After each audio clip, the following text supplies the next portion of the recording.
सत्संग से पुण्य प्राप्ति होती है स्वामी जी खाली, और क्या कुछ नहीं होता? पुण्य तो गंगा स्नान करने से भी प्राप्त होता है, जप करने से भी होता है। सत्संग की पुण्य की क्या विशेषता है?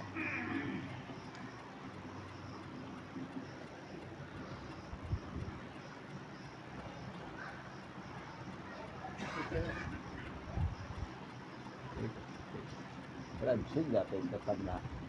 हरिओम हरिओम हरिओम। प्रातःकालीन स्वाध्याय में सब साधकों का स्वागत है।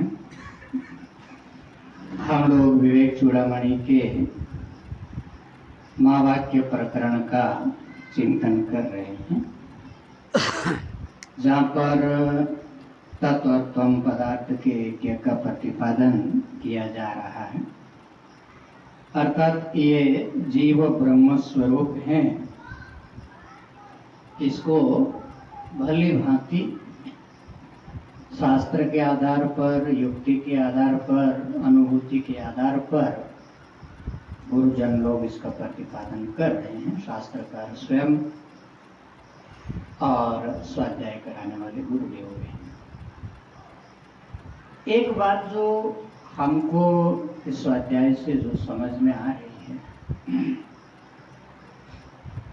हमारी जो अपनी समझ है, इसको रिकॉर्ड किया जाए। रिकॉर्ड हो रहा है। हमारा जो ज्ञान है वो भी बहुत बार सत्य का प्रतिबंधक बनता है। सामान्यतः हम लोग ये श्रवण करते आए हैं कि जब महावाक्यों का ऐक्य किया जाता है या महावाक्यों के द्वारा ऐक्य का प्रतिपादन किया जाता है, लक्ष्यार्थ में ऐक्य संभव है, इसलिए लक्ष्यार्थ में ऐक्य का प्रतिपादन होता है और यही वास्तविक तात्पर्य भी है महावाक्यों का। परंतु जब ये हम सुनते हैं कि वाच्यार्थ के स्तर पर भी ऐक्य संभव है, तो हमारा पूर्व जो ज्ञान है कि लक्ष्यार्थ में ऐक्य होता है, वो ज्ञान बाकी सारे दरवाजे बंद कर देता है। ये बात हम लोगों को शास्त्र विरुद्ध प्रतीत होती है कि वाच्यार्थ में ऐक्य हो सकता है। यह हमको श्रुति के अर्थ का अनर्थ महसूस होता है कि वाच्यार्थ में भी ऐक्य हो सकता है। यहाँ पर मुझे लगता है कि हमारा पूर्व ज्ञान, पूर्व समझ या अपने समझ के प्रति जो हमारा एक सूक्ष्म अहम है, मैंने पदार्थ को यथार्थ समझ करके रखा है, इससे इतर शायद इस विषय में कोई समझ और हो नहीं सकती, वो समझ बहुत बड़े प्रतिबंध का काम करती है। इसी का नाम पूर्वाग्रह है। शायद शास्त्र में जो एक पूर्वाग्रह को प्रतिबंध के रूप में माना गया है, वो एक पूर्वाग्रह है। मुझे ऐसा लगता है सच्चाई के कई स्तर होते हैं, सच्चाई कई स्टैंड पॉइंट से कई प्रकार से प्रतिभाषित होती है। यदि ये मैं आपको ये कहूं कि हमारा ये जो फैन चल रहा है और इस एरिया में इलेक्ट्रिसिटी को डिस्ट्रीब्यूट करने वाला जो ट्रांसमीटर है, दोनों आपस में संबद्ध है या जुड़े हुए हैं, तो सामान्य स्तर पर आपको हंसी आएगी। एक चीज यहाँ से 1 किलोमीटर दूर पड़ी हुई है, एक फैन आपके सिर पर चला रहा है, दोनों आपस में कहाँ जुड़े हुए हैं, देखने में बहुत अलग दिख रहा है और ठीक भी है। आप जब ऊपर से देख रहे हैं, ट्रांसमीटर कहीं और लगा हुआ है, ये फैन कहीं और चल रहा है, दोनों में आपस में संबंध कैसा है? परंतु क्या साथ में ये सच्चाई नहीं है कि उस ट्रांसमीटर से जो इलेक्ट्रिसिटी का फ्लो आ रहा है, वो किसी मीडियम के माध्यम से होते हुए, मीटर के माध्यम से होते हुए, वायरिंग के माध्यम से होते हुए हमारे फैन तक पहुंच रहा और हमारे फैन को चला रहा है। तो क्या ये संबंध आपस में संबंध नहीं है? क्या ट्रांसमीटर और ये फैन आपस में जुड़े हुए नहीं है? क्या फैन अपनी सत्ता से चल रहा है? यदि ट्रांसमीटर हटा दिया जाए तो क्या ये फैन चलेगा? तो एक स्तर पर यह सच्चाई है कि ट्रांसमीटर और फैन अलग है, परंतु एक स्तर पर यह सच्चाई है कि ट्रांसमीटर और फैन आपस में जुड़े हुए हैं, आपस में संबद्ध है, दोनों में एक इनर कनेक्शन है। ये बात ठीक है कि लक्ष्यार्थ में ही ऐक्य का बोध होता है, परंतु वाच्यार्थों में जो स्पष्ट ऐक्य पड़ा हुआ है, खुली आंखों से दिखने वाले ऐक्य का आप निषेध कैसे कह सकते हो और श्रुति के अर्थ को अनर्थ कैसे कह सकते हैं? जब सब कुछ एक ही सत्ता बनी हुई है, एक अखंड सत्ता का प्रकाश सब कुछ है, तो जो लोग इस अहम के वाच्यार्थ को अलग रखना चाहते हैं, क्या वो लोग ये मानते हैं कि अहम या अस्मत् पदार्थ जो है इस जगत से बहिर्भूत है क्या? ना, ऐसा नहीं है बंधु। तो ये वाच्यार्थ के लेवल पर जो ऐक्य है वो तो दृश्यमान ऐक्य भैया, थोड़ा सा युक्ति से, थोड़ी सी बुद्धि से समझ में आ सकता है। इसको श्रुति का अनर्थ कैसे कह सकते हैं आप? मुझे लगता है कि ये जो हमारी जो प्राथमिक अनुभूतियां हैं, प्राथमिक अनुभूति यही बताती है कि आप अलग हैं, हम अलग हैं, ये पेड़ अलग है, हम अलग हैं, ये मकान अलग है, हम अलग हैं, ये पूरा वातावरण अलग है, हम अलग हैं। हमारी चेतना यदि यहीं चिपक जाए कि ये अलगाव ही सत्य है, तो फिर ये हमारी विद्या, हमारा अध्ययन, हमारा चिंतन, हमारी साधना हमको कहां पहुंचाएगी? क्या संभव है कि इतने भेद के साथ चिपकी हुई चेतना को अद्वैत में प्रतिष्ठित किया जा सकता है? मुझे नहीं लगता कि शायद कभी ये किया जा सकता है। इसलिए हर स्तर पर जो एकत्व का एक गहन प्रवाह है, एक सत्ता का विलास है, एक चैतन्य शक्ति का उद्भास है। जब हम ये कहते हैं कि भेद कल्पित है, जब ये सिद्ध होता है युक्ति से, शास्त्र से, महापुरुषों की अनुभूति से कि भेद मिथ्या है, जब ये सिद्ध होता है कि नेह नानास्ति किंचन, यह नाना नाम की कोई वस्तु नहीं है, जब श्रुति ये उद्घोष करती है कि सदैव सोमे इदम अग्र आसीत, तो अग्र में उत्पत्ति से पूर्व सब कुछ सत था, एकमात्र सत था। उत्पत्ति के अनंतर क्या सत खंड खंड हो गया? क्या अत्यंत विविध हो गया? क्या अत्यंत भेद पैदा हो गया? ना, ऐसा नहीं है। वर्तमान में भी एक अंतर्निहित एकत्व, सब वाच्यार्थों में अभी अंतर्निहित एकत्व प्रतिष्ठित है। उसकी तरफ ध्यान ले जाना ये स्वाध्याय का परम कर्तव्य है।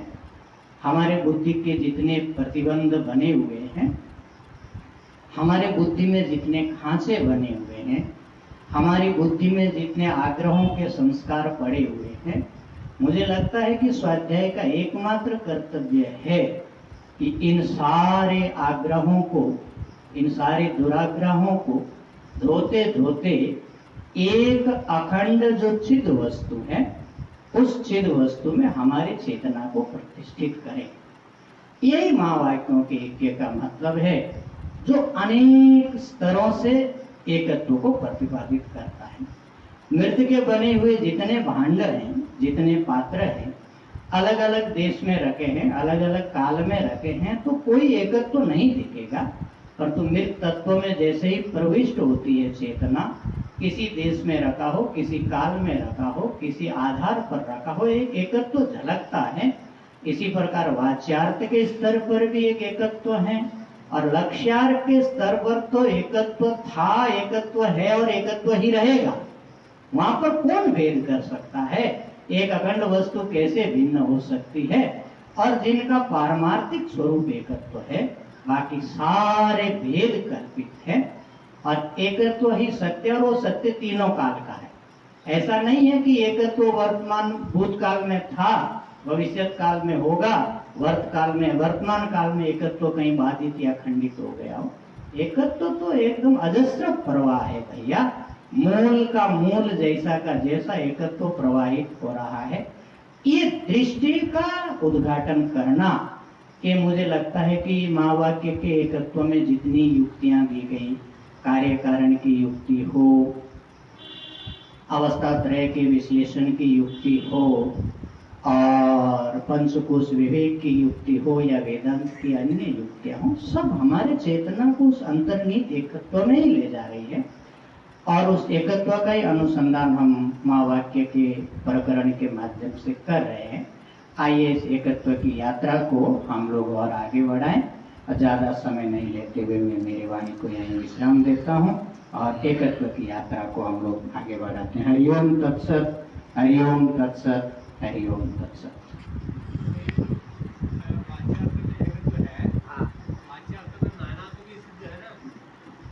हाँ, वाच्यार्थ में नानात्व है, एक स्टैंड पॉइंट से नानात्व है, एक स्टैंड पॉइंट से एकत्व है। लक्ष्यार्थ में नानात्व नहीं है, कभी नहीं होता है। इसलिए वाच्यार्थ का एकत्व है ही नहीं, श्रुति विरोध है, ये हम नहीं कह सकते। हाँ, नानात्व भी है। नानात्व किसी भी स्तर पर देखिए, नानात्व हो, नानात्व कल्पित ही होगा। और किसी भी स्तर में जो एकत्व होगा, एकत्व वस्तु का स्वभावभूत होगा। जैसे मृत पात्रों में जो एकत्व है, कोई छोटा बना हुआ है, कोई बड़ा बना हुआ है, कोई किसी दूसरे आकार में, कोई गोल बना हुआ है, कोई चौकोर बना हुआ है, ये भिन्नत्व है। परंतु ये भिन्नत्व का उस मृत स्वरूप में प्रतिष्ठित एकत्व के साथ कोई लेना देना नहीं है। नानात्व कल्पित है। और किसी भी स्तर पर यदि आपको एकत्व दिखेगा तो एकत्व स्वभाव के ज्यादा सन्निकट है, नानात्व स्वरूप के ज्यादा दूर है।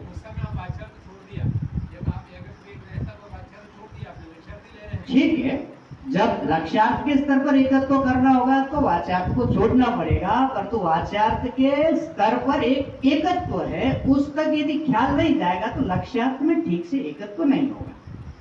ठीक है, आएगा, विचार तो हो ही रहा है, इसी तो प्रकरण पे विचार चल रहा है और इसका विचार हम लोग कर ही रहे हैं। हरिओम हरिओम हरिओम। शास्त्रार्थ अच्छा है, वादे वादे जायते तत्वबोधा, इसलिए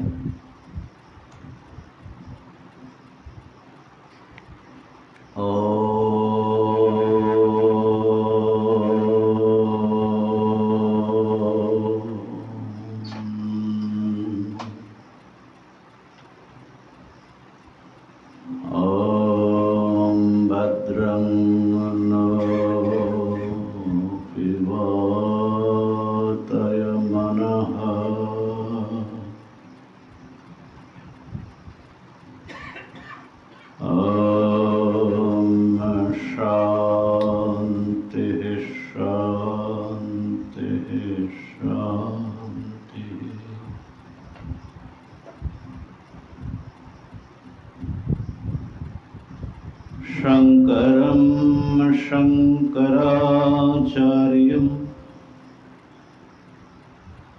केशवं बादरायणं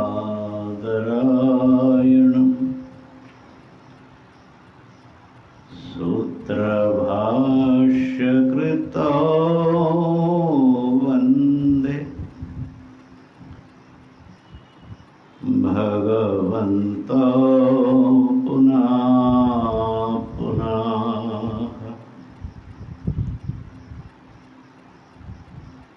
ईश्वरो गुरुरात्मेति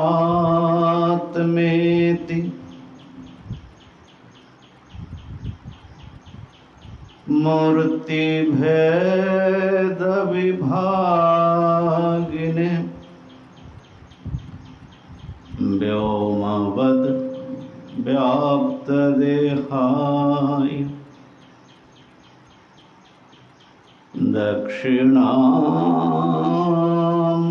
दक्षिणामूर्तये नमः।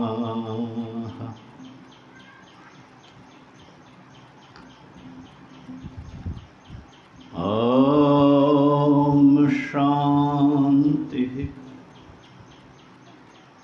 शांति शांति।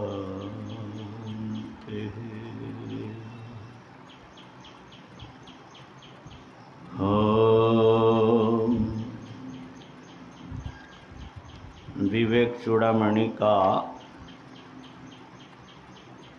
200 47 नंबर श्लोक है, उच्चारण कर लेते हैं। ये चल रहा है महावाक्य विचार प्रकरण, और महावाक्य माने तत्वमसि, इस छोटे से वाक्य में वेदांत का सारभूत वक्तव्य उपस्थापित किया गया है। इसमें ये तीनों बातें निकलती हैं। इसमें से ब्रह्म सत्यम, जगन मिथ्या, जीवो ब्रह्मैव नापरः, वो अंतिम चीज है, जीवो ब्रह्मैव नापरः। और उसी का विस्तार सारा वेदांत ग्रंथ है। तो महावाक्य का जो अर्थ है जी, ब्रह्म की एकता।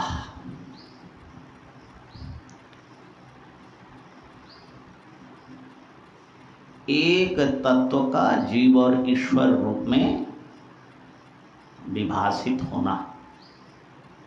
थोड़ा सा अगर हम उधर से देखें तो मेरे ख्याल से इसके साथ, इस स्टेटमेंट के साथ हम ज़्यादा इस महावाक्य तत्वमसि, इस वाक्य के साथ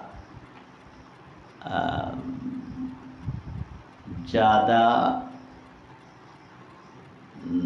क्या कहे, न्याय करेंगे बनिस्पत की दो भिन्न चीज़ को एक करने की अपेक्षा। क्योंकि शुरू हुआ सदैव सम्मेदम अग्र आसीद एकमेव द्वितीयम, और अनेन जीवन आत्मना माने बहुत से हम प्रजाएं करके वो जीव बने। एक अनेक बन रहे हैं, ये ध्यान देना। न कि अनेक को, अनेक मूल है और वो एक हो रहा है, ऐसा नहीं है। तो ब्रह्म सत्यम ये पहली चीज है, और फिर उससे निकलता है कि जगत मिथ्या, और अतएव जीवो ब्रह्मैव नापरः। जीव और ब्रह्म का एकत्व सिद्धि के लिए जगत मिथ्यात्व से गुजरना पड़ता है। अद्वैत सिद्धिर द्वैत मिथ्यात्व सिद्धि पूर्वकत्वात्। यहाँ पर भी देख लो, तत्वमसि को समझाते समझाते बता रहे हैं अथात आदेश इति श्रुति स्वयं निषेधति। आगे अभी लक्षार्थादि बताना है, लेकिन नीति नीति ला रहे हैं, पहले ला रहे हैं। चलिए इसका उच्चारण तो करें। अथात आदेश इति श्रुतिः स्वयं, अथात आदेश इति श्रुतिः स्वयं निषेधति ब्रह्मणि कल्पितं द्वयम्, निषेधति ब्रह्मणि कल्पितं द्वयम् श्रुति प्रमाणानुगृहीतयुक्त्या, श्रुति प्रमाणानुगृहीतयुक्त्या तयोर्निरासः करणीय एव, तयोर्निरासः करणीय एव। अथात आदेश इति श्रुतिः स्वयं निषेधति ब्रह्मणि कल्पितं द्वयम्, श्रुति प्रमाणानुगृहीतयुक्त्या तयोर्निरासः करणीय एव। श्रुति स्वयं ब्रह्म में कल्पित द्वैत का निषेध करती है। कौन सी श्रुति? अथात आदेशः नेति नेति इति श्रुति है। इसलिए श्रुति प्रमाण से अनुग्रहित जो युक्ति है, इस श्रुत्यनुग्रहित युक्ति के द्वारा ये जो द्वैत हैं, क्या द्वैत हैं? ईश्वर भाव जीव भाव। ईश्वर भाव के भीतर जगत उसके पेट में है, माने जगत उपाधिक सत और अंतकरण उपाधिक सत चेतन, इतना ही तो है और क्या है। तयोर दोनों उपाधि का, क्योंकि पूर्व में एतो उपाधि परजीवयोस्तयो का, तो दोनों उपाधि का निराश अवश्य करना है, करणीय एवं। हाँ, क्योंकि दोनों उपाधि का निराश आपको करना ही है, श्रुति कह रही है, और इसलिए श्रुति अनुकूल युक्ति से इसको आप समझे। जो बात सोहम महाराज बतला रहे थे, उस पर एक दो शब्द हम बोले तो शायद अच्छा रहेगा, क्योंकि उसका प्रसारण हुआ है और उस पर हम बिल्कुल कोई टिप्पणी ना करें तो लोग किसका क्या समझेंगे। तो सोहम महाराज ने वाच्यार्थ में भी एक एकता को खोजा है, और मेरे ख्याल से शायद पहले हमारे गौरीशानंद जी ने ये बताया होगा कि वाच्यार्थ में एकता नहीं होती, लक्ष्यार्थ में ही होती है। ऐसा कुछ आपने प्रतिपादन किया होगा, उसके कॉन्टेक्स्ट में शायद आपने अपनी बात रखी।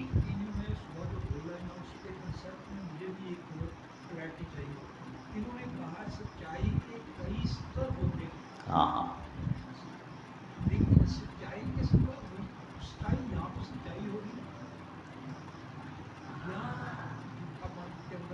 अच्छा ठीक है, इस पर भी हम बताएंगे। तो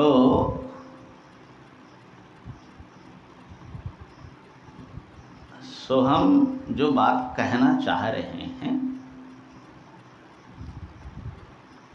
वाच्यार्थों में भी एक एकता विद्यमान है, और शायद गौरीशानंद जी ने उसको स्वीकार भी किया एक प्रकार से कि एकत्व में नानात्व है ना।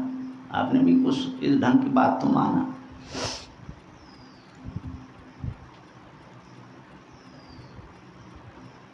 तो यहाँ पर जिस भूमि पर हम बैठ के विचार कर रहे हैं, मैं अलग, आप अलग, जगत अलग, और जगत के नियंता ईश्वर और संपूर्ण जगत का उपादान अधिष्ठान ब्रह्म हमसे अलग। ये भूमि स्पष्टतः द्वैत भूमि है, भेद की भूमि है। यहाँ पर अभेद या ऐक्य कहीं पर भी नजर हम लोगों की भूमि पर नहीं आता। तो भेद ही हमारे लिए सत्य है। तो जो सच्चाई की बात हमारे शर्मा जी पूछ रहे हैं, सच्चाई किस स्टैंड पॉइंट से, आपके जहां खड़े हो, कल बताया था ना, सच्चाई जो है आप अपने को जिस रूप में समझ रहे हो, इसको अगर आपने सच्चाई का एक स्टैंडर्ड बनाया तो ये जगत सत्य है। तो इस भूमि से ही कर्म उपासना आदि का उपदेश होता भी है। साधना का प्रारंभ है। परंतु जैसे जैसे विचार परिष्कृत होता है, साधना अग्रसर होता है, मन निर्मल होता जाता है, तो हम जो हैं भेद से अभेद की ओर गति करते हैं। वहाँ पर भेदाभेद की भूमि आती है, और इस भेदाभेद की भूमि जो है, इसका भी एक बड़ा रेंज है। जितने प्रकार के, माने केवल अद्वैतवाद छोड़ करके जितने प्रकार के तथाकथित अद्वैतवाद है। विशिष्टाद्वैत, द्वैताद्वैत, शुद्धाद्वैत और शैवाद्वैत, जितने प्रकार, ये सब अद्वैत के नाना प्रकार है। ये सब के सब इस भेदाभेद की भूमि पर बैठा हुआ है। ये क्या है भेदाभेद की भूमि? भेद दिख रहा है और वो भी सत्य दिख रहा है, लेकिन उनके भीतर कुछ एक भी कोई चीज है। जैसे सो हम कह रहे थे कि ट्रांसफार्मर और जो हमारे पंखा है उसके बीच में कुछ है इंटरलिंक।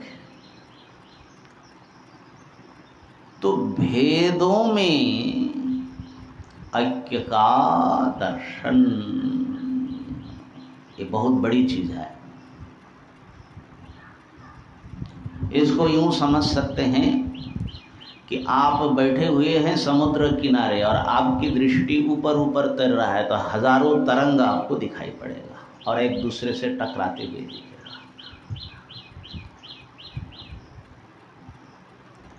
लेकिन समुद्र भी नजर आने लगे तो पता लगेगा कि एक वस्तु ही है जो अनेक रूप में तरंगायित हो रहे हैं। तो यहाँ पर तरंग भी सत्य हैं और समुद्र भी सत्य हैं। और तरंग और समुद्र में क्या संबंध है? भेद और अभेद दोनों है। सर्वथा भिन्न नहीं, सर्वथा अभिन्न नहीं। ये जो भेदाभेद की अनुभूति है, इस अनुभूति का बड़ा विस्तार उपासना, खास करके वैदिक उपासना में आपको मिलेगा।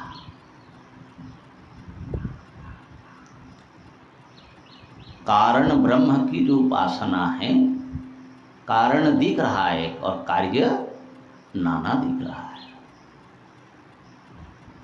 मिट्टी भी सत्य हैं और घट आदि रूप भी उसके सत्य हैं। नाना रूप लेते हैं, सब सत्य हैं और मिट्टी भी एक रहते हैं, ये भी सत्य है। ये परिणामवाद इसको बोला जाता है। तो मेरे ख्याल से सोहम का जो इतना जोर वो लगा रहा था कि वाच्यार्थ में एकता, तो वाच्यार्थ के भीतर, दोनों वाच्यार्थ में अत्यंत भेद नहीं है। भेद होते हुए भी अभेद विद्यमान है। इस अर्थ में मैं समझता हूं कि आप कहना चाह रहे थे।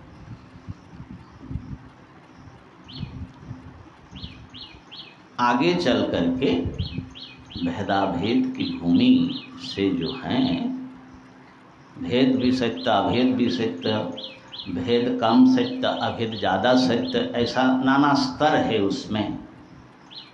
करते करते अंततः भेद अध्यस्त और अभेद ही परमार्थ है। माने ऐक्य ही, एकता ही पारमार्थिक सत्य है। उसमें भेद दिखता है, होता नहीं है। परिणामवाद से हम लोग विवर्तवाद में पहुंच जाते हैं। तो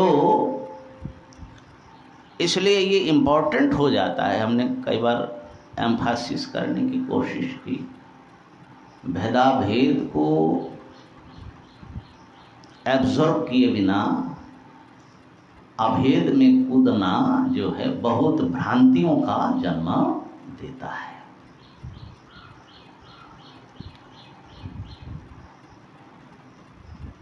वाच्यार्थ में भेद है जब हम कहते हैं, तो इसका अर्थ ये नहीं कि वाच्यार्थ में सर्वथा भेद ही हैं, अभेद कहीं पर भी कुछ भी नहीं है। खास करके वेदांत के संदर्भ में अभी इसकी चर्चा हम करेंगे, अभी सोयम देवदत्त में। वाच्यार्थ और लक्ष्यार्थ क्या अत्यंत भिन्न है?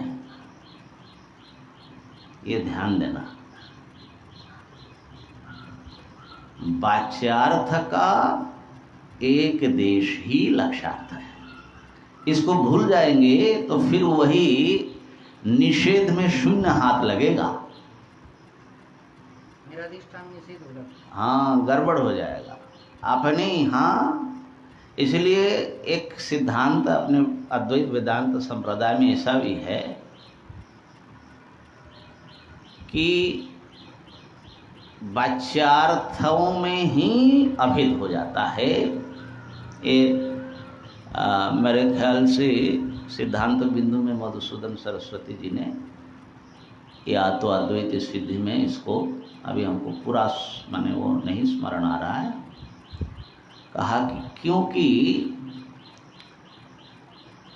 वाच्यार्थ के जिस अंश में विरोध है उसको छोड़ करके बाकी अंश में तो वाच्यार्थ का पार्ट है कि नहीं, वो तो वो वाच्य ही है, वो अर्थ माने अविद्या शक्ति से ही प्रापित है। इसलिए यहाँ पर लक्षणा मानने की जरूरत ही नहीं है। पता नहीं वेदांत सार में कहीं आया कि नहीं, या तो टीकाकार में, टीका में देख लेना, मूल की जगह पर न भी आए तो ऐसा भी एक, लेकिन प्रसिद्ध तो यही है कि भागत्याग लक्षण, कोई बात नहीं। लेकिन उन्होंने संभवतः सिद्धांत बिंदु में ऐसा एक विचार रखा है। ये तो विद्वानों के लिए खाली थोड़ा सा संकेत कर रहा हूँ। तो मेरा कहना यह है कि वाच्यार्थ में और लक्ष्यार्थ में अन्यत्र जैसे अत्यंत भेद होता है, जैसे गंगा और गंगा का तीर दोनों बिल्कुल भिन्न बताते, यहाँ पर ऐसा नहीं है। सोपाधिक ब्रह्म और निरुपाधिक ब्रह्म में कुछ चल रहा है कि नहीं, देखो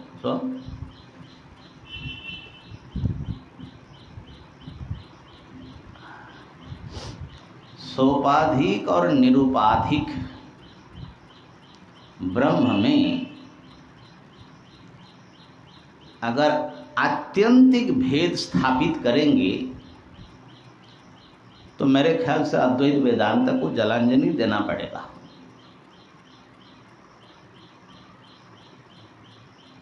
सोपाधिक और निरुपाधिक में भेद औपाधिक है, इसको समझना।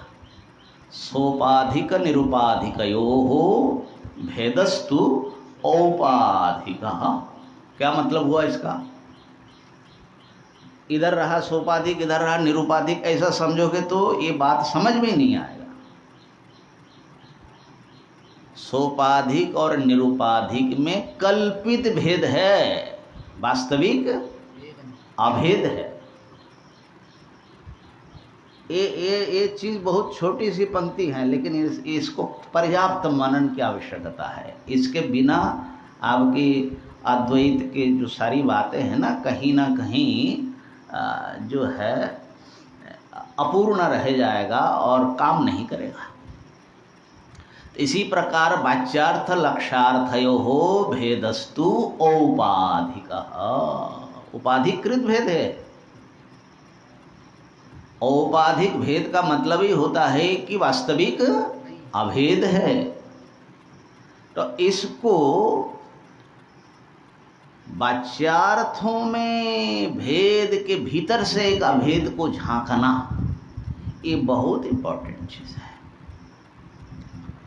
और इस बात का मैं प्रयास भी कर रहा था जब इतना बार बार बता रहा था कि एक सत्ता ही जीव जगत सब रूपों में आए हुए हैं, सब सत्य हैं।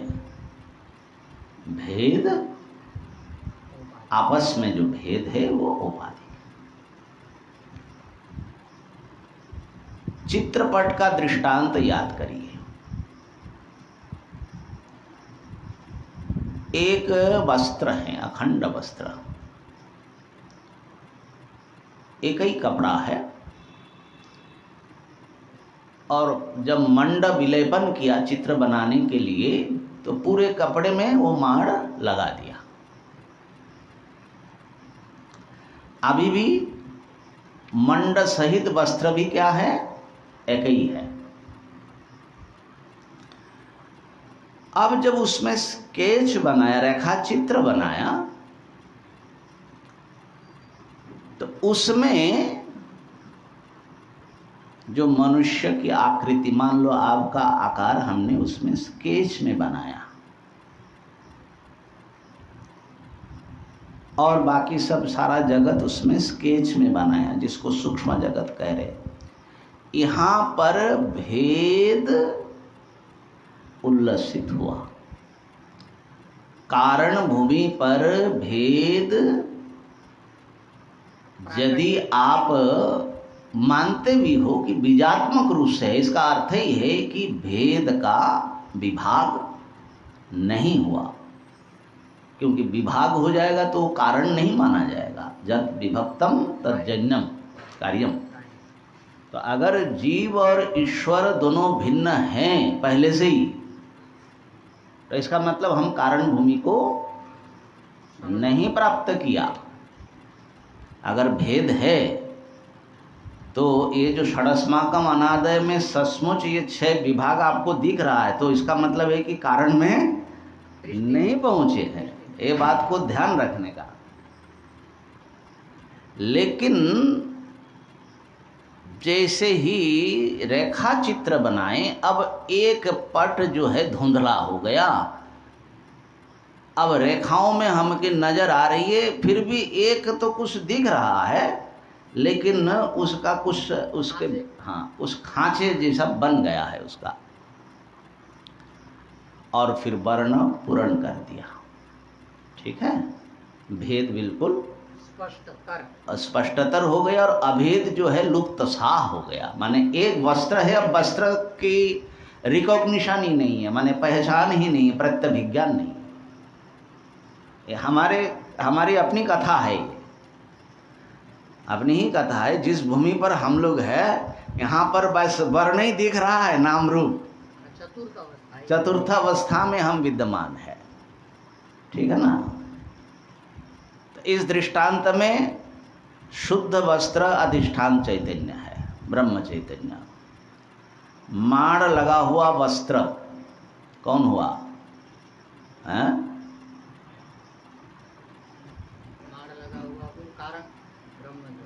माड़ लगा हुआ वस्त्र कौन हुआ? हाँ, माड़ है माया, माड़ लगा हुआ वस्त्र बता रहा हूं। ध्यान में आई बात। माड़ लगा हुआ वस्त्र हो गया कारण ब्रह्म, और अधिष्ठान ब्रह्म जब कहते हैं वो न कारण है न कार्य है। ये है कारणावस्था, माने दूसरे स्टेट में हम आ गए। और फिर रेखा चित्र से युक्त हो गया वस्त्र, नाना आकार उसमें उभरने लगा। ये तो दूसरी जो भूमि मार युक्त जो काరణावस्था, यहाँ 6 में से कितने प्रकट हो जा रहे हैं? षडस्माकम अनादि में कितने स्पष्ट हो गए? अभी भी एक ही है, ऐसा ही मानना पड़ेगा, लेकिन माड़ युक्त है। माने 3 तो हो ही गए, एक माने मार आ गया उसमें, है ना? वो तो माया तत्व है, वो भी अनादि है। अधिष्ठान चैतन्य तत्व है, वो भी अनादि है, और संबंध भी अनादि है। तो मार युक्त होने तक 3 की अनादिता जो है, 3 की अनादिता जो है, और ये सब जुड़ा हुआ जो है वो चौथा ईश्वर, कारण ब्रह्म, चौथा आ गया। और चौथा आने से अब 5वां भी आएगा और 6वां भी आएगा। लेकिन ये सब जो है अभी भी कारण भूमि में है, कारण भूमि में है। और कारण भूमि जो होता है वहां पर विभाग प्रकट नहीं है, प्रकट नहीं। इस बात को ध्यान नहीं रखेंगे, इसीलिए बहुत बार जो संक्षेप शारीरक ने कह दिया कि भाई कार्योपाधिरयम जीवः कारणोपाधिर ईश्वर। ठीक है ना। इस पर विचार शांति से करना पड़ेगा। तो अभी जो है हम जिस बात को पूर्ण करना चाह रहे हैं, तो रेखा चित्र उभरने लगे, इसका अर्थ ये हो गया कि तस्माद वै तस्मादात्मनः आकाश संभूत आदि करके पंचभूत और पंचभूतों का बनाया हुआ सूक्ष्म ब्रह्मांडीय शरीर माने समष्टि सूक्ष्म शरीर, जिसके भीतर व्यष्टि सूक्ष्म शरीर तो हैं लेकिन अभी जो हैं अलग नहीं हुआ, क्योंकि अभी भी अभेद जो है पूरी तरह छुपा नहीं।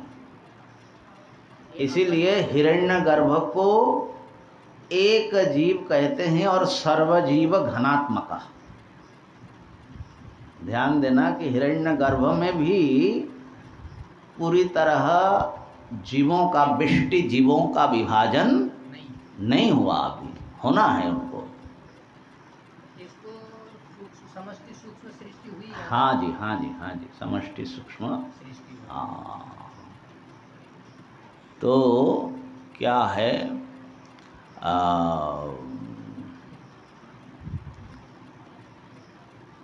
हिरण्यगर्भ के लिए हिरण्यगर्भ समवर्तताग्रे भूतस्य जातः पतिरेकासित। जातपति, एक तो अजातपति कारण ब्रह्म है, और हिरण्यगर्भ जो है जातपति, जन्म हुआ लेकिन जन्मजात राजा है, स्वामी है। अब आगे का विभाजन भगवान हिरण्यगर्भ के माध्यम से करते हैं, पंचीकरण आदि करके फिर स्थूल ब्रह्मांड की रचना हुई। यहाँ पर ब्रह्मांड और हम बिल्कुल पृथक हो गए। तो अब हमको यहाँ पर तो हम जो देख रहे हैं उसमें यहाँ इस भूमि से जब हम देखेंगे तो हमको ये 6 अनादि मानना पड़ेगा, 6 हो। और अविद्या संयुक्त ही, अगर चूंकि बहुत वेदांतियों ने काल माना, तो काल की अनादिता अलग से गिनने की जरूरत नहीं है। पर भगवान भाष्यकार जो हैं काल तत्व को माया का एक विभाग माना है, अध्यास। उसको काल की दृष्टि से भले अनादि हो, लेकिन उसकी अनादिता जो है माया के गर्भित ही है, उससे अलग मानने की जरूरत नहीं। तो 6 मानो 7 मानो, बहुत ज़्यादा प्रक्रिया में तो इतना भेद हो ही जाता है।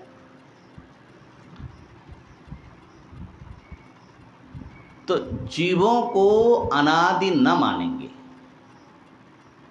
तो वही समस्या आ जाएगी कि फिर जो हैं अज्ञान कहाँ से आया, कर्म पहली बार कैसे हुआ, इसलिए जीव को भी अनादि मानना पड़ता है। और अतएव जीवेश्वर भाग भी अनादि है। परंतु कारण भूमि में ये भाग अनुमेय ही है। जैसे बीज में पूरा वृक्ष है तो पत्र पुष्प आदि सब तत्व हैं, लेकिन वो हम अनुमान से एक विभाग समझते हैं, लेकिन वो विभाग इतना सूक्ष्म है कि वो प्रत्यक्ष में गोचर आएगा नहीं। ठीक है ना, एक कार्य में और कारण में ये तो समस्या हमेशा रहेगी। तो मैं ये कहना चाह रहा था कि कल का जो प्रतिपादन हुआ, इस विचित्र जो जीव जगत रूप जो भेद सृष्टि है, इस भेदमय जगत का मूल एक अद्वितीय सत्य है। इसको पकड़ करके रखना बहुत जरूरी है अद्वैत को समझने के लिए। क्या मूल में ही द्वैत है कि मूल में अद्वैत है? क्या माने माना जाए, मूल में द्वैत है कि अद्वैत है।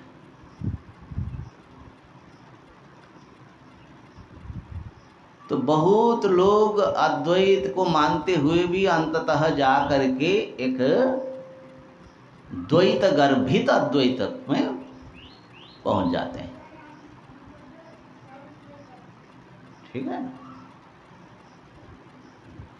विशिष्ट अद्वैत जितने भी, हाँ, विशिष्ट भी क्या है, अब जैसे शैवाद्वैत है, वहाँ पर विशेषण रूप में है वो शक्ति, ऐसा नहीं मानते, शिव शक्ति सामरस्य मानते।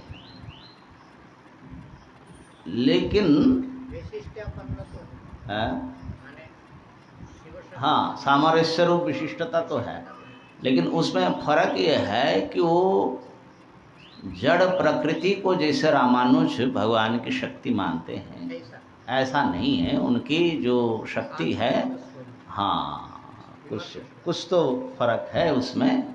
लेकिन इतना समझ लीजिए, हमारे इस भूमि पर जो हम अनुभव कर रहे हैं, अनुभविता चेतन है और उसके अनुभव का विषय जड़ है। यही द्वैत है, मूल द्वैत यही है, दृष्टा और दृश्य का द्वैत, ये मूल द्वैत है। सांख्यों ने दोनों को बिल्कुल अलग ही मूल में रख दिया। दृश्य मूल है प्रकृति और दृष्टा अपना स्वरूप में विद्यमान रहता है पुरुष। अब इस द्वैत को पाटने की कोशिश बहुत सारे, क्योंकि कुछ ऐसे अनुभव महापुरुषों को हुआ कि ये सर्वथा भिन्न है नहीं, तो फिर ये दृश्य जो है सर्वथा दृष्टा से अलग सत्ता देना ठीक है क्या? तो माना गया कि ये दृश्य मूल रूप में तो प्रकृति है और वो दृष्टा भी अनेक नहीं है, एक दृष्टा है परमात्मा ब्रह्म चैतन्य, और वो प्रकृति उनकी शक्ति यानी एक विशेषण रूप में उनमें होता है। तो मूल में विशिष्ट पदार्थ आया। क्या विशिष्ट है? जड़ विशिष्ट चित्त, क्योंकि अंततः प्रकृति जड़ है। और रामानुज ने इतना भी कह दिया, क्योंकि वो चित्त भी अनेक मानते हैं, पूरी तरह चैतन्य को एक में अखंड में पहुंचे नहीं, तो अनेक अणु चैतन्य मान करके, माने जीव चैतन्य सब छोटे छोटे हैं, तो चिद विशिष्ट ब्रह्म, चित माने अणुचित, अचित माने प्रकृति, उभय विशिष्ट है ब्रह्म।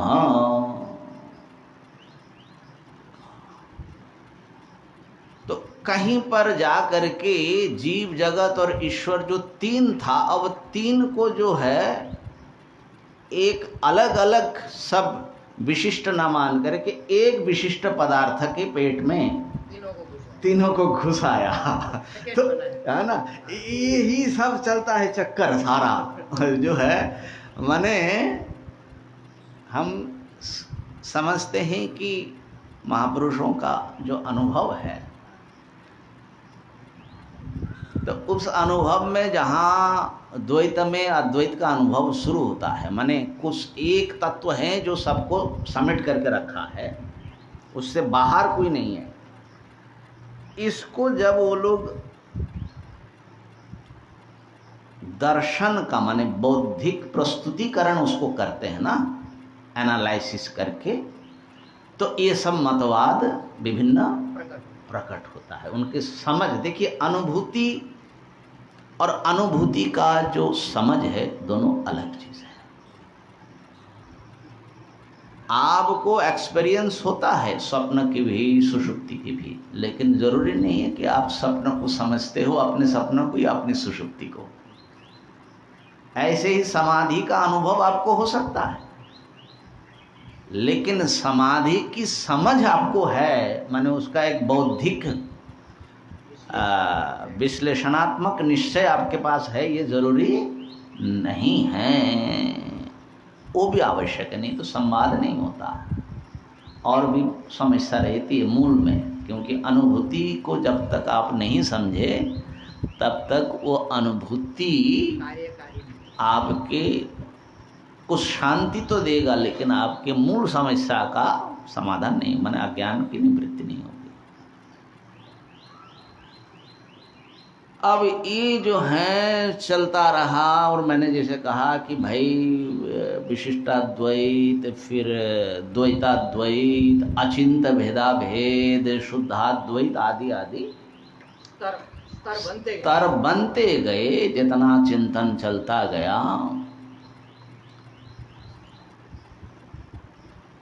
तो उससे भेद तो कम तो होता गया, पर भेद और अभेद सहगामिनी रही। अब इस प्रश्न का समाधान नहीं होता है कि भेद और अभेद एक साथ में कैसे रहेगा। कोई वस्तु एक है तो वह अनेक कैसे होगा, अनेक है तो एक कैसे होगा, ठीक है ना। तो उसका जो चरम समाधान दिया है वो अद्वैत वेदांतियों ने दिया है, जो अनुभव के भी शिखर पर बैठ करके और बौद्धिक विश्लेषण के भी शिखर पर बैठ करके बताया कि भेद अध्यस्त हैं, अभेद ही परमार्थ हैं। यहाँ तक आपको पहुँचना है। कैसे पहुँचोगे ये आप तय करो, लेकिन पहुँचना वहीं तक है। उसके बिना संपूर्ण अभेद स्थापित नहीं होगा।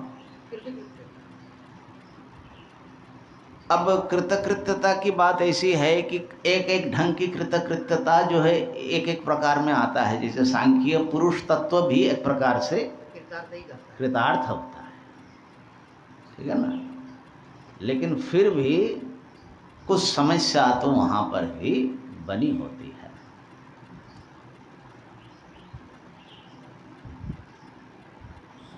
तो हम जहाँ से शुरू किए थे कि एक में पहले अनेकत्व का विकास कैसे होता है उसको देखो। इसको बोलते हैं अध्यारूप प्रक्रिया। तो जगत के मूल में जो एक सत्ता है, वो एक सत्ता स्वानुभूति से संपन्न है।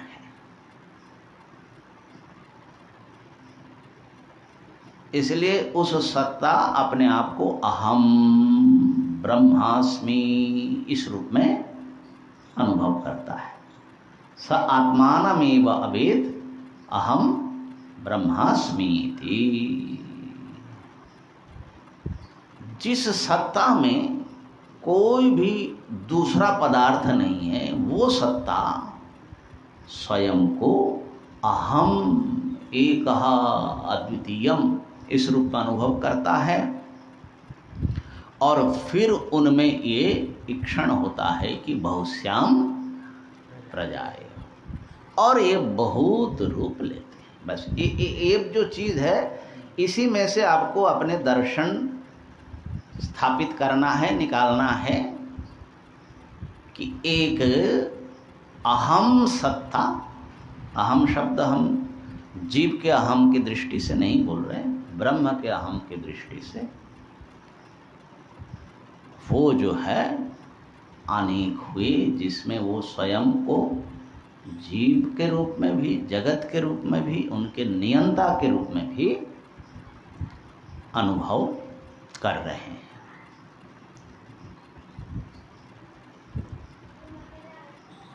तो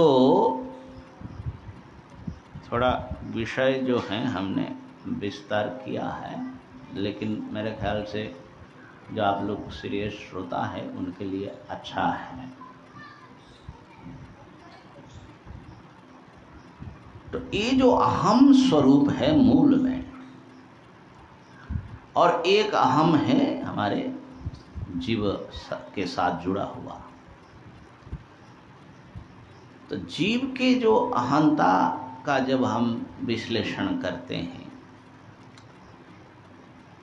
तो अभी जो है माने दृष्टा दृश्य के द्वैत से दृष्टा दृश्य के अद्वैत में मूल में हम पहुंचते हैं, जहां पर मूल दृश्य अध्यस्त है माया के रूप में और मूल दृष्टा जो है वो शुद्ध चैतन्य के रूप में और माया के प्रकाशक के रूप में विद्यमान है।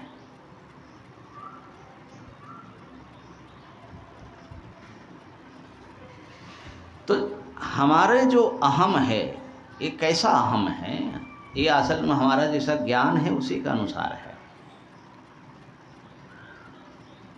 तो हमारे समस्त इस स्तर का जो ज्ञान है ये ज्ञान हमारा सविषयक ही होता है। किसी ना किसी विषय दृश्य को लेकर के ही हमारा ज्ञान चल रहा है। यहाँ पर सविषय ज्ञान है। इसका अर्थ ये हुआ कि विषय विषयी मूलक विभाजन से युक्त हमारा ज्ञान है।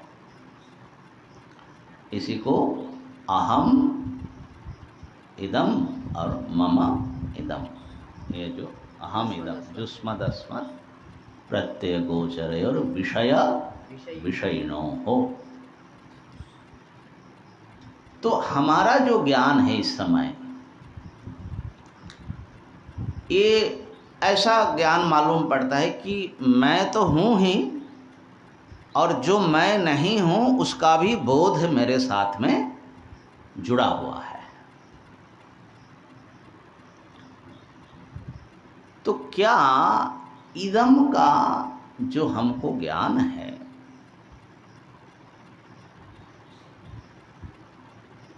माने विषय सहित जो हम अपने को विषयी समझ रहे हैं, क्या बिना विषय का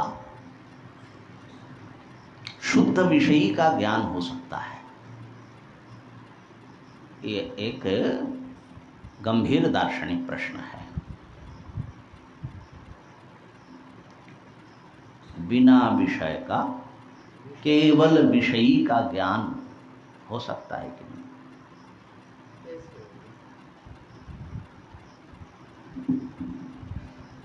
माने कोई वस्तु स्वयं प्रकाश तो हो सकती है, स्वयं प्रकाश होने में तो कोई आपत्ति नहीं दिखती है, परंतु स्वयं वस्तु जो जैसे सूर्य जब भी प्रकाश करता है तो अपने से भिन्न बहुत सारे पदार्थों को प्रकाशित करता है, परंतु प्रकाशित करते हुए सूर्य का अपना स्वयं जो स्वरूप है वो प्रकाशमान स्वरूप है या स्वयं प्रकाश स्वरूप है।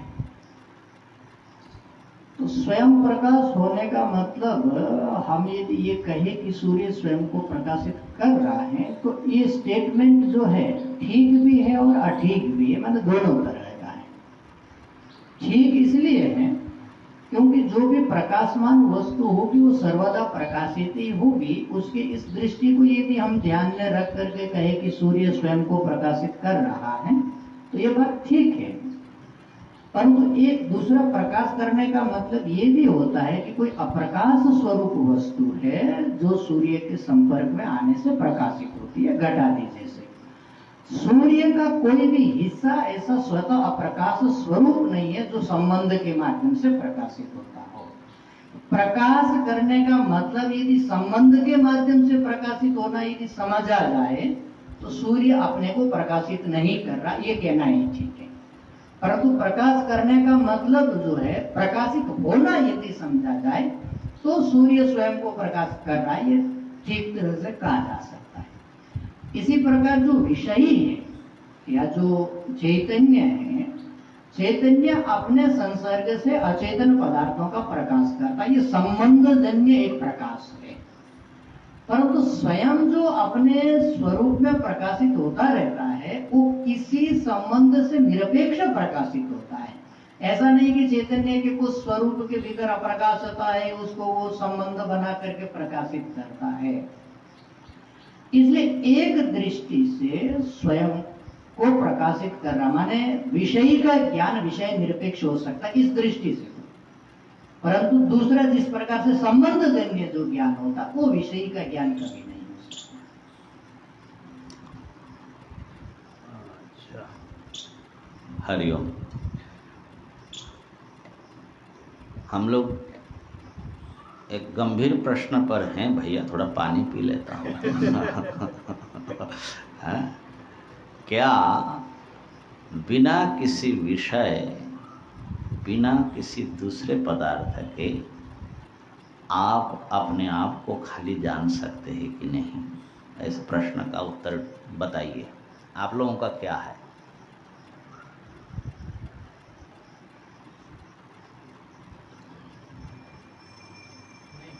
हाँ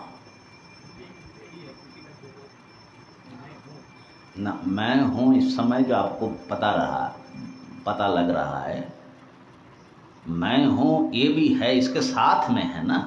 जब यह बिल्कुल निकल जाएगा तब केवल मैं हूँ हो सकता है कि नहीं, ये मेरा प्रश्न है।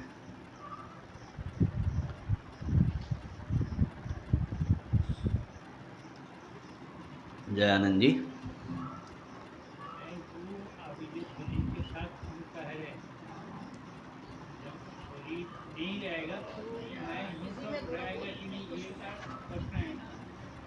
हाँ, इदम रहित खाली मैं हूँ होगा कि नहीं, यानी बिना विषय का विषयी को कोई ज्ञान होगा कि नहीं होगा? होगा तो वो किस रूप में होगा, कैसा होगा?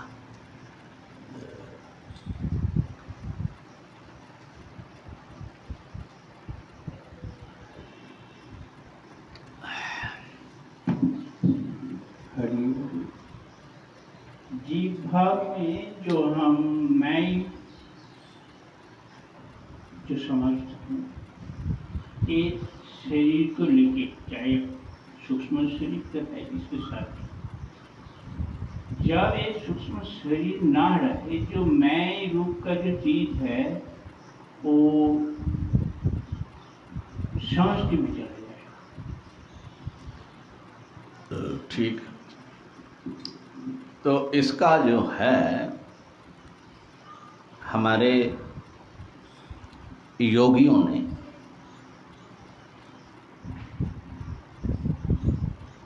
और अतएव सांख्य आदि दर्शन इस प्रकार से देने का प्रयत्न किया कि एक एक करके जब विषयों को हम विथड्रॉ करते, माने छोड़ते जाते हैं, ठीक ना, तो ये एक प्रकार से दृश्य का निषेध है। निषेध अधिष्ठान में नहीं है, जस्ट हम छोड़ते जाते हैं, उसका बाधित नहीं करते। तो उस समय आपकी जो चेतना है वो अंतर्मुख होती है।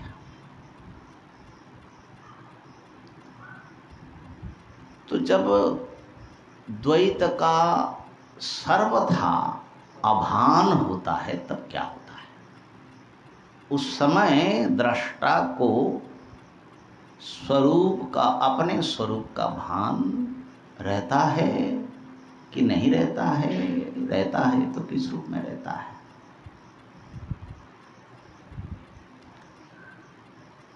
ये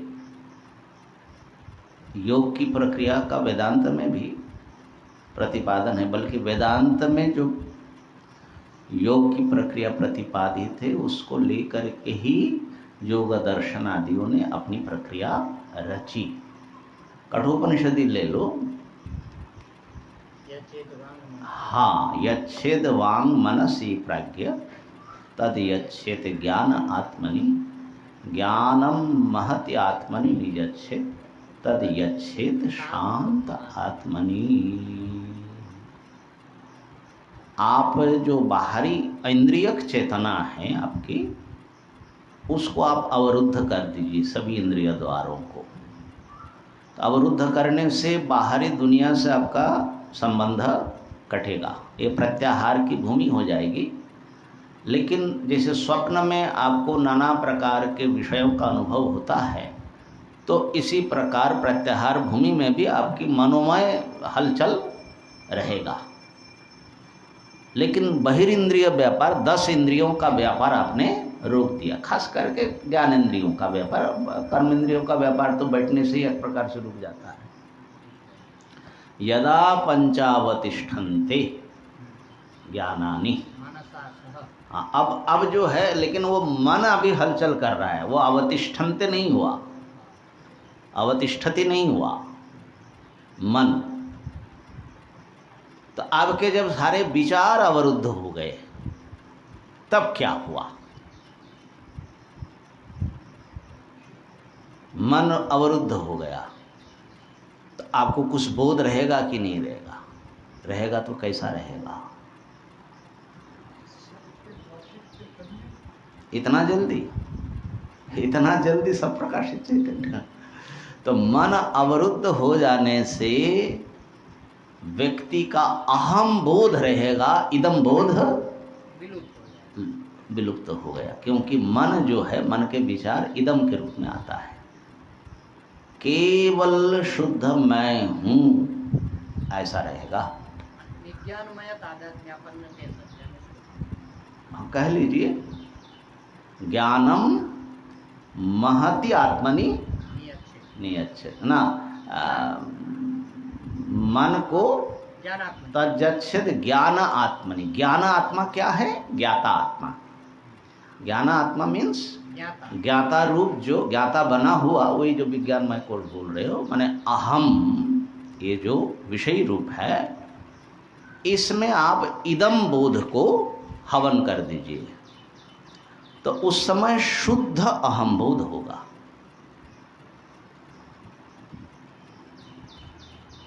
लेकिन ये शुद्ध अहम बोध भी शुद्ध आत्मबोध नहीं है। ये वाच्यार्थ स्थानीय है क्या? हाँ वाच्यार्थ है क्या? हाँ, वाच्यार्थ तो कह ही सकते हैं, तम का वाच्यार्थ तो कह ही सकते हैं। अब अहम बोध को कहाँ हवन करें? तो उसकी श्रुति बता रही है, हाँ, ज्ञानम महति आत्मनि नियच्छेत्। ज्ञान आत्मा माने व्यष्टि, वैयक्तिक जो अहम बोध है, अहंता, उसको महान आत्मा में आप हवन कर दें। अच्छा, यहाँ पर ध्यान देना, यच्छेद वाक मनसी प्रज्ञ, वाक और मन में आत्मा शब्द का प्रयोग नहीं हुआ। वागात्मा को मन आत्मा में हवन करो, ऐसा नहीं बोला, क्योंकि वाक और मन माने बाहरी वस्तु और मानसिक जगत दोनों इदम रूप से भासता है, लेकिन अनात्मा स्पष्ट है। लेकिन जब आप मन को हवन कर रहे तो कहाँ, माने इदम वृत्तियों को कहाँ हवन कर रहे? ज्ञान आत्मनि, ज्ञाने आत्मनि। यहाँ पर आत्मा शब्द का प्रयोग भी ध्यान देने की चीज। हाँ, यहाँ पर अहम बोध को पकड़ करके आपने सारा इदम बोध को विलुप्त किया। लेकिन ये अहम बोध को आत्मबोध नहीं समझना, और न तो सच्चे योगियों ने समझा और वेदांतियों ने तो समझा ही नहीं।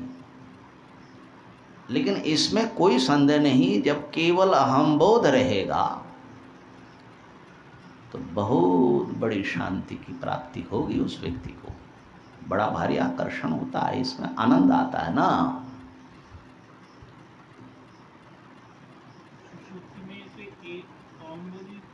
अभी सुषुप्ति से पूर्व की भूमि, अभी सोए नहीं, आप जगे हुए हैं, अहम बोध में जग रहे हैं।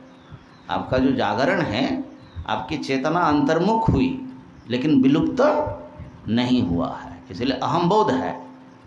ये एक प्रकार समाधि समझ लो, समाधि की दशा है, लेकिन वो समाधि का भी कई स्तर है।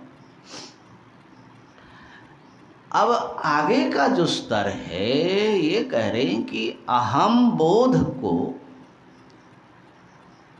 महान आत्मा में हवन करो। ये महान आत्मा और अहम आत्मा में क्या अंतर है? तो अहम आत्मा है वैयक्तिक चेतना, व्यक्ति सब, हाँ, व्यष्टि। लेकिन ये सारे जो हैं एक बड़े अहम चेतना का तरंग है। जैसे समुद्र के तरंग हैं, ऐसे ही एक महान माने केवल एक व्यक्ति नहीं, समस्त व्यक्तियों की समस्त व्यक्तियां जिसके तरंग है, महान है, एक प्रकार से अपरिच्छिन्न है, माने वैयक्तिकता से पार है, व्यक्ति भाव व्यष्टि भाव से ऊपर है वो। उस महान आत्मा में, माने ये प्रत्येक का जो अहम बोध है ना, ये अहम बोध जैसे हर तरंग जिस पानी से बना हुआ है, उस जल तत्व तो सभी तरंग के आत्मा के रूप में भीतर बैठा है। इसी प्रकार सबके व्यष्टि अहम चेतना के भीतर जब उसके भीतर डुबकी लगाते हैं तो आपके हाथ में आता है महान आत्मा। उसको महत्त्व भी कहा जाता है और वेदांतियों ने उसको हिरण्यगर्भ शब्द से कहा।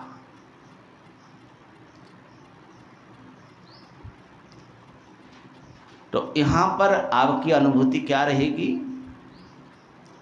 यहाँ पर आप अपने को एक सीमित मैं के रूप में अनुभव नहीं कर रहे। जो सीमा आपके जो व्यक्तिगत परिचय में भास्करानंद हो, फलाना हो, ढिकाना हो, ये व्यक्तिगत अहम बोध तक तो ये जाता है, लेकिन जब ये सारे व्यक्तिगत परिचय डाइल्यूट हो जाता है तो वहाँ पर आपके अहम में और मेरे अहम में भेद करने वाला चीज़ हमारी चेतना से निकल जाती है। क्योंकि भास्करानंद फलाना नाम रूप जो है ना, बाहरी चीज़ है। जितना जितना विषय हटाते जाओगे उतने ही उतने हम और आप एक होते जाएंगे।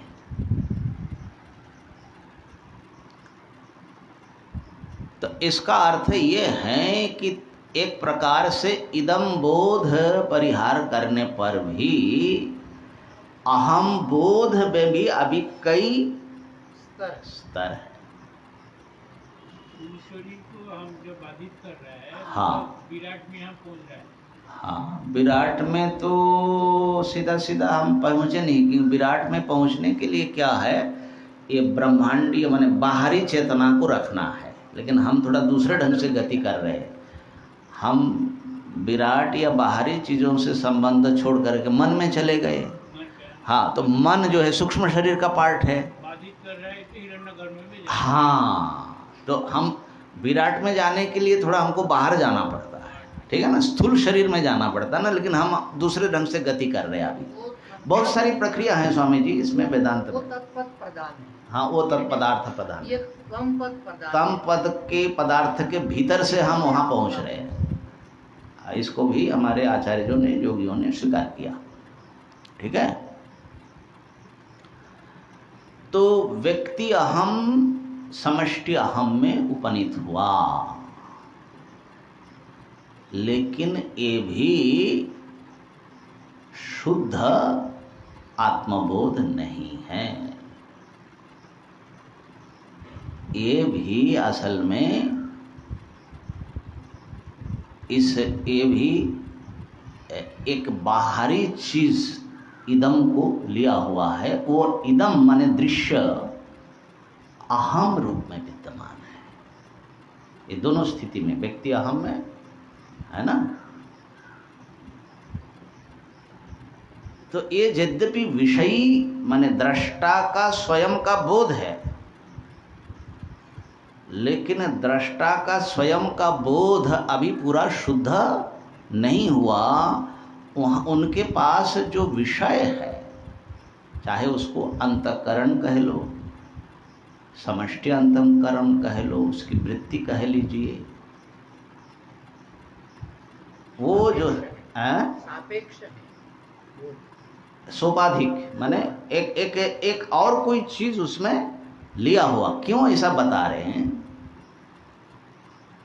जब सुषुप्ति में चले जाते हैं तब भी आप तो होते हैं,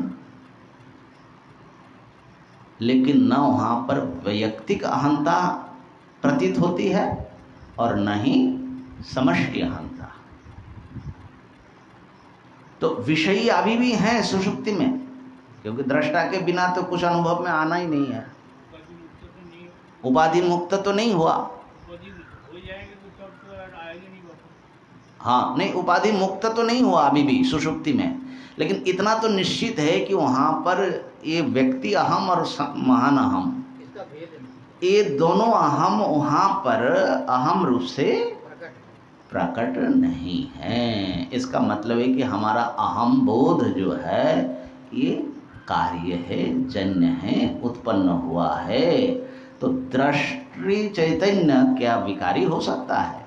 वो तो प्योर साक्षी है, निर्विकार सत्ता है, कुटस्थ है। तो कुछ और परिणामी वस्तु यहाँ पर खेल रहा है। इसलिए सांख्यों ने इस विराट महान अहम के अनुभव को भी उन्होंने पुरुष का वास्तविक स्वरूप नहीं माना। इस दृष्टि से सांख्य और योगी और वेदांती बड़ा जो है माने गंभीर बात को कहना चाह रहे हैं। निरूपाधि को ही स्वरूप, हाँ, शुद्ध दृष्टा का रूप ढूंढ रहे हैं। यहाँ से यात्रा किया, दृष्टा दृश्य के साथ भेद जहाँ स्पष्ट है, लेकिन चलते चलते दृष्टा जो है दृश्य छोड़ते जा रहे थे, लेकिन अहम बोध में जाने पर भी अभी भी वो पूरी तरह दृश्य से मुक्त नहीं हुआ। तो क्या सुषुप्ति में दृश्य मुक्त है? क्या दृष्टा अपने स्वरूप में अवस्थित है सुषुप्ति में?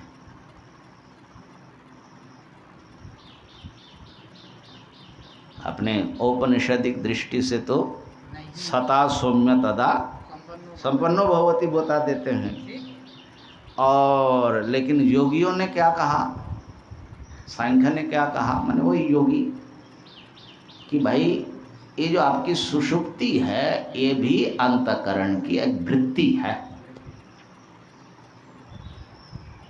प्रमाण विपर्जय विकल्प निद्रा स्मृतयः, ये तो ये जो निद्रा है ये भी आपके अंतःकरण का एक रूप है। वो जो है तमगुण को अवलंबन करने वाली वृत्ति है, इसीलिए आपको अंधेरा अंधेरा मालूम पड़ता है।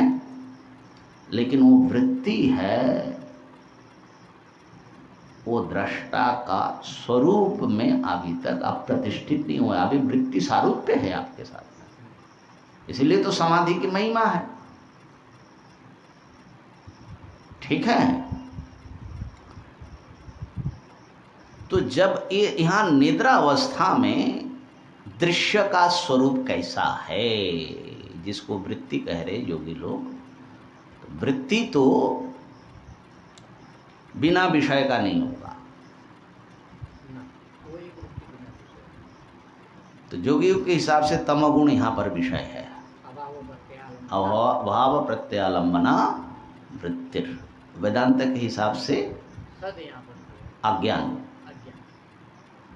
सत जो है अज्ञान को देख रहा है। इसलिए जब आप सुषुप्ति से जगते हैं तो आप कहते हैं न किंचित अवेदिशम, अज्ञान की अनुभूति है। अज्ञान मूल दृश्य हैं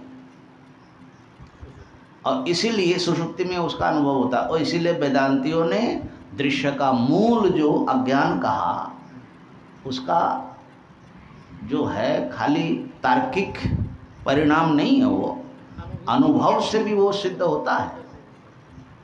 ठीक है। तो अज्ञान का बोध जो जिसको हो रहा है, जिसको प्राज्ञात्मा कहा गया, वो विषयी है। अब देखिए, चूंकि विषयी के स्वबोध के बिना किसी विषय बोध संभव नहीं है, तो यहाँ पर भी विषयी का बोध विषय बोध है, लेकिन यहाँ विषयी और विषय इतना विभाग यहाँ पर नहीं है। समय तो हो गया बाबा, थोड़ा और भीतर जाना है। और भीतर जाना है। अभी तो सुसुप्ति तक ही गए, हाँ। अभी विषय तो पड़ा हुआ है। हाँ, विषय तो पड़ा हुआ है, जाना है लेकिन विषय, अच्छा समाधि में जाना है।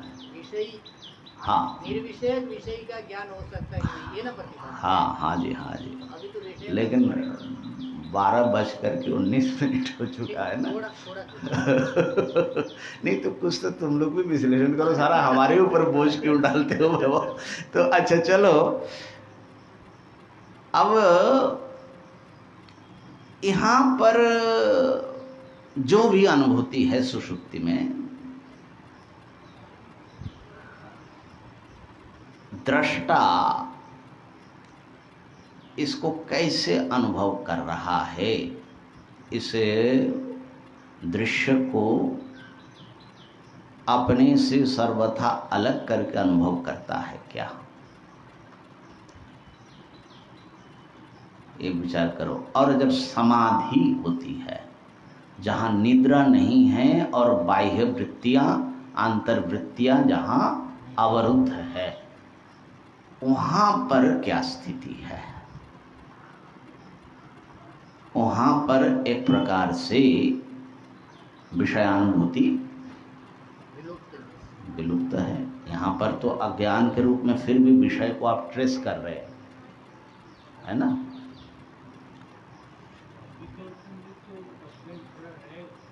इस सभी कल्प में तो वृत्ति है, लेकिन हम ऐसी समाधि की चर्चा यहाँ पर कर रहे हैं जहाँ वृत्तियाँ बिल्कुल नहीं हैं।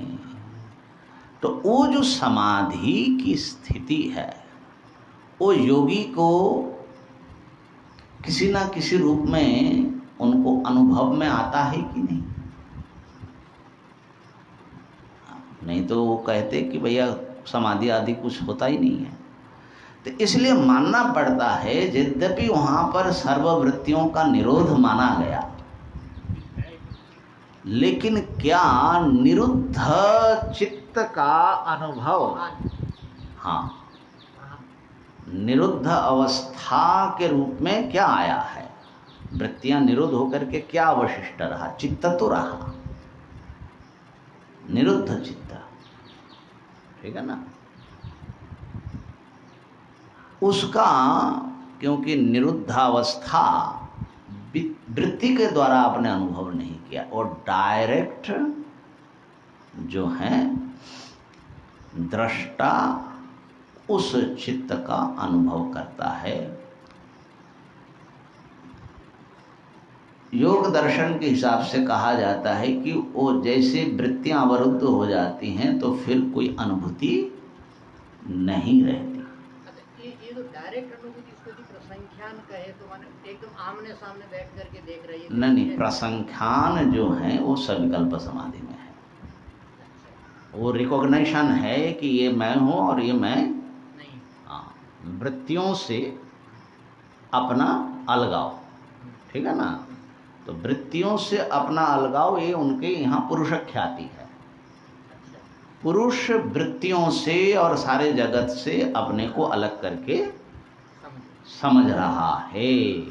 ये संप्रज्ञात समाधि में ही हो सकती है। हम थोड़ा असंप्रज्ञात तक चले गए थोड़ा, तो कोई ज़रूरी नहीं है कि संप्रज्ञात हो करके ही असंप्रज्ञात में जाए। असंप्रज्ञात दो प्रकार होती है, भव प्रत्यय, उपाय प्रत्यय। तो ये जो है ज्ञानपूर्वक असंप्रज्ञात में जाना एक अलग चीज़ है, और ऐसे भी असंप्रज्ञात में व्यक्ति जाता है, फिर आता है, और फिर कई बार ऐसा होने पर तब जाकर के वो जो पुरुषक प्रसंख्यान जिसको आप कह रहे हैं, पुरुष ख्याति, उसकी ओर उसका गति होती है, समझे ना। तो सब प्रकार के निरोध समाधि को माने वो निर्विष समाधि नहीं माना गया। असंप्रज्ञात, असंप्रज्ञात तभी निर्विष समाधि होगा जब आप ज्ञानपूर्वक करेंगे। तो इतना तो योगियों ने भी बड़े ज्ञान का मान रखा, इसमें कोई संदेह नहीं तो असंप्रज्ञात ही सब कुछ है, ऐसा कूद जाते। लेकिन कितना सावधान है हमारे, माने भले ही द्वैत दर्शन की दृष्टि से द्वैत को रखा है, लेकिन आप सोचो कितना सावधान है, जिसको जो लोग असंप्रज्ञात में भी इतना विवेक कर पा रहे है ना। बहुत लोग तो संप्रज्ञात में ही इतना उलझ जाते हैं कि क्या कहना है। संप्रज्ञात क्या है? सामान्य समाधि जो संप्रज्ञात भी नहीं है, उसी में बहुत बड़ा भारी तीर मार दिया, ऐसा समझते हैं। तो परंतु चूंकि समाधि की अवस्था माने निर्विकल्प समाधि की अवस्था, ये भी हमारे अनुभूति का एक रूप है, क्योंकि असंप्रज्ञात समाधि या निर्विकल्प समाधि, ये जो समाधि कह रहे हैं, ये पुरुष का स्वरूप नहीं है, ये सब चित्त में ही होगा। समाधि सारे चित्त परिणाम है, चित्त धर्म है। अब उसको आप भले ही अपरिज्ञात माने उसका ज्ञान नहीं होता है, लेकिन जब आप इतना सब विश्लेषण कर रहे हैं तो किसी न किसी रूप में आप उस अनुभव को स्वीकार कर रहे हैं। हाँ, सर्वथा अननुभूत होता तो इतनी सब बातें उसमें नहीं होती। एकाग्रता परिणाम, समाधि परिणाम, निरोध, हाँ, ये सब जो परिणामों का विश्लेषण है तो फिर खाली अनुमेय बन जाएगा सारा। ऐसा है क्या? लेकिन योगियों को अनुभव होता है भाई कि ये जो है हमारी ऐसी समाधि है। बल्कि प्रसंख्यान जो अस्मिता समाधि है, उसके बाद न क्या है, उससे पहले आनंद समाधि ना, भीतर के विचार आनंद अस्मिता, अस्मिता को उन्होंने उसके बाद आनंद के बाद स्थान दिया। तो मैं ये कहना चाह रहा था कि क्या निर्विष समाधि में भी दृश्य का सर्वथा निषेध हुआ कि नहीं? क्या शुद्ध दृष्टा की अनुभूति है वो क्या? इसको विचार कर लो, कर फिर। ओम पूर्णमदः पूर्णमिदं पूर्णात् पूर्णमुदच्यते पूर्णस्य पूर्णमादाय पूर्णमेवावशिष्यते। ओम शांति शांति शांति। शंकरम